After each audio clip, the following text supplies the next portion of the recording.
Welcome back to this video. My name is Shanny. I'm here to help you unleash your personal brand, and that means becoming visible, becoming a magnetic powerhouse brand, and having client attraction strategies that actually work. And nowadays, I also like to emphasize that this also means monetizing your personal brand. Before I dive into my topic real quick, I also want to talk more about why it makes sense to monetize your personal brand.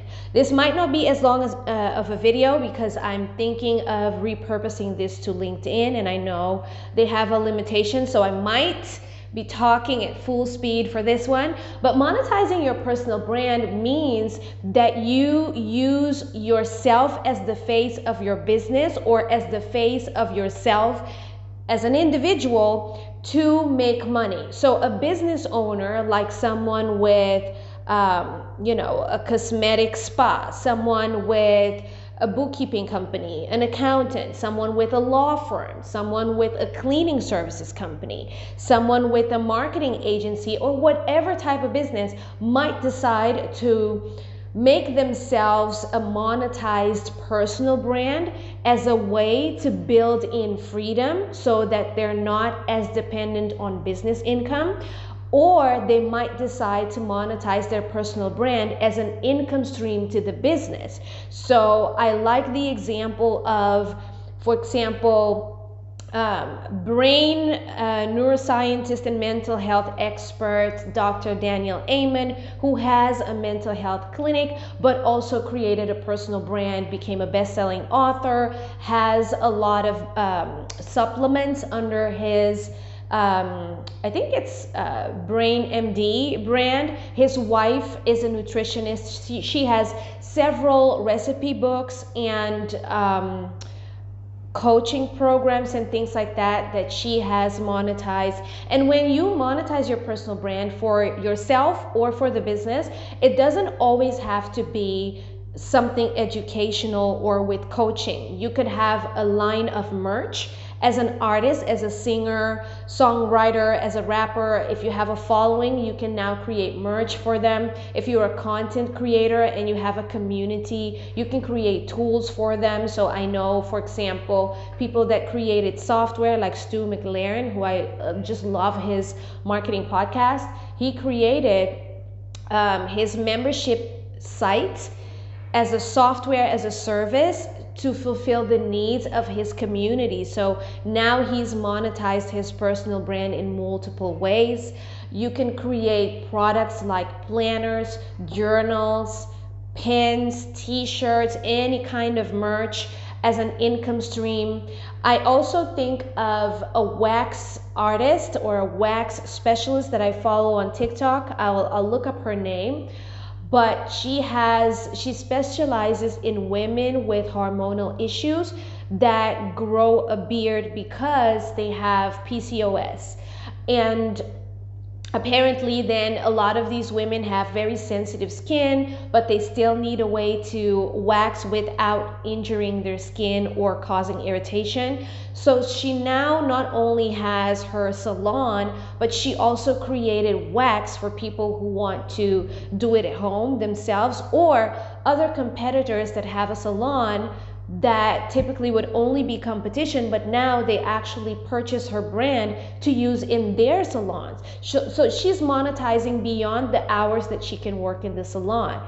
You can also, as someone who receives clients for a service, create such a powerful brand like Anastasia Beverly Hills, and now people want to open salons under your brand because of how powerful your community is. So instead of building a hair salon or a wax salon or maybe a cosmetic surgery practice under their own name, they want to affiliate because you built such a strong brand. So there are so many ways to bring income into the business or create a personal freedom income stream for yourself by monetizing your personal brand. And I feel that I need to talk more about this because some people just think that this is cute and they don't understand that it is an asset both for business owners and employees to bring more clients or create financial and time freedom.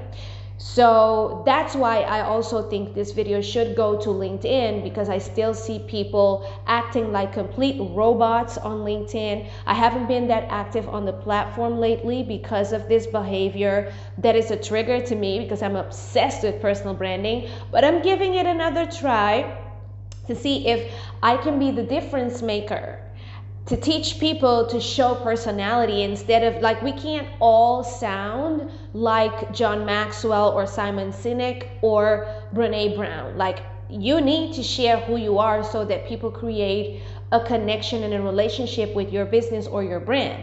So, rant over. Let's have a sip of coffee. Have a coffee with me. All right.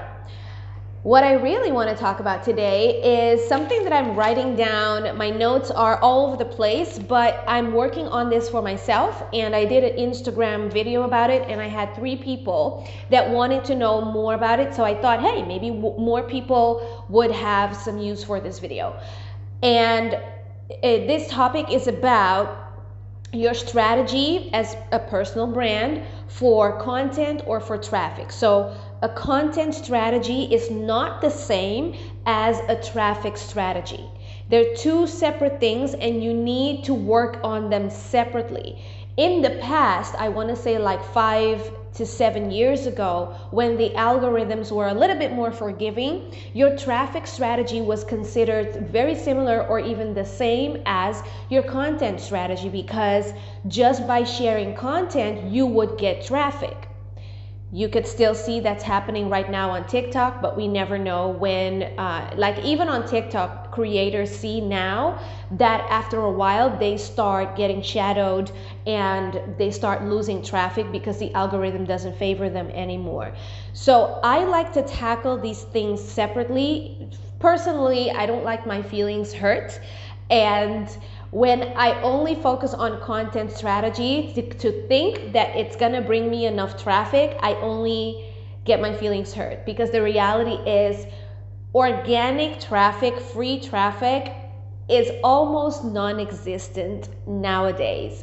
So your content strategy should be about which platform you choose to post on, which I think I'll do a video about, because people think you have to be everywhere, and that's not the case. People think that you have to get on a trending platform, and that's not the case. Like, if your job or your business is about content creation and personal branding, I see how you want to display your expertise and skills by being omnipresent. But if you have a business and the branding is a part of the marketing of the full business, it's not your full-time job to be a content creator, you could choose the platform that you are the most naturally gravitating to and where you hang out the most, not the one that's the most trending or where people tell you that you need to be or where you hear that everybody is at. So that's something that I think I'll do another video about.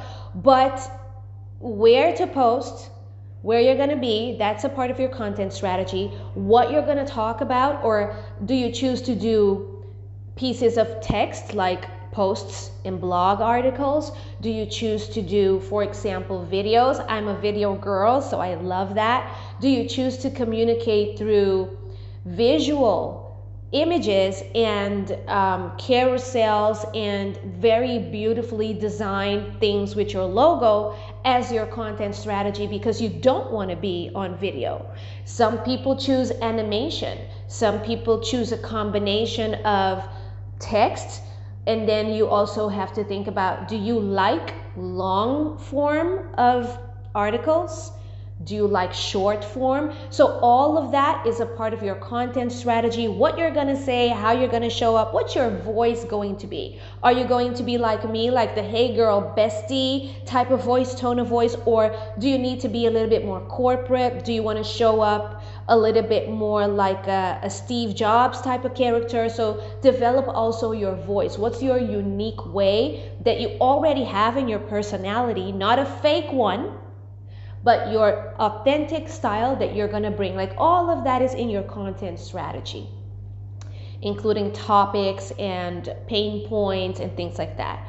Now, the traffic strategy is how are you going to get people to see the content? So I feel like I'm very confident when it comes to content strategy. But on several platforms, after the arrival of TikTok and the way that they disrupted the market, all platforms started changing into more video based. All platforms started changing their algorithms more frequently, and they change up the rules on you every 5 seconds. All platforms started being more demanding to send you traffic, and more difficult to get organic free traffic.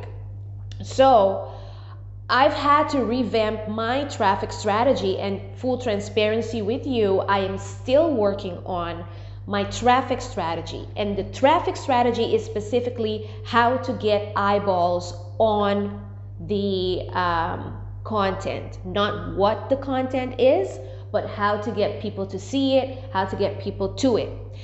What are the methods that I'm using right now that I enjoy using, that I think you could do as well, especially if you are just starting out with your content?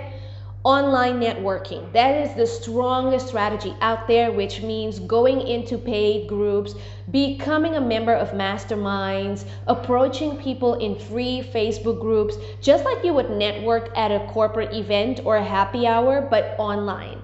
Because this allows you to expand people that you can collaborate with, do events and webinars with, or even just befriend in order to tap into their followers and get some of those over to you.